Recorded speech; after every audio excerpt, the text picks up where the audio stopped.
Umar वल्द Mohammad Siddique coat Lakhpat का रिहायशी 21 साला एक होनहार लड़का था। वालिदैन की मोहब्बत और उम्मीदों का ये महवर 3rd ईयर केमिकल इंजीनियरिंग का तालिब इल्म था और कई इम्तिहानात में टॉप कर चुका था।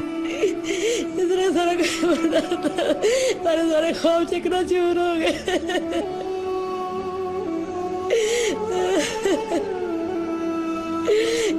को पढ़ के बड़ा आदमी बनेगा।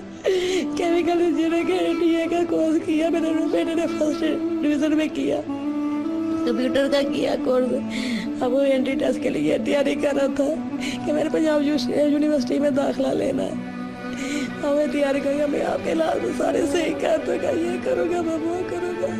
माँ बाप पैसा पैसा बचाकर अपने होनहाल बेटे को पढ़ा रहे थे। 17 जून को मोहम्मद उमर भी पुलिस गर्दी का सुनकर मिनहाजुल कुरान पहुंचा और पुलिस की गोली का निशाना बना। वहाँ पे पहुंचे तो घंटे बाद ये वाकया हो गया। हॉस्पिटल ले गए, रास्ते में डेथ हो गई थी। ये जालिम लोग हैं, अल्लाह पाक रसूल का माफ कभी ना करे। जैसे मेरे घर में देना किया, अल्लाह ताला उनके घर में देना करे।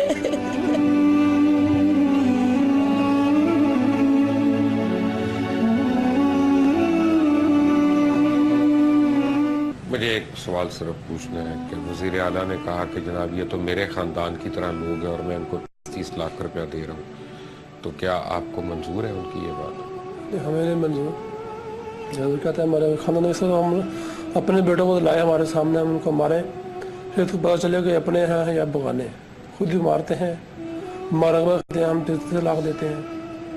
खुद ही चोर, खुद ही कहते हैं कि कुतवाल बन बैठे हैं ये लोग।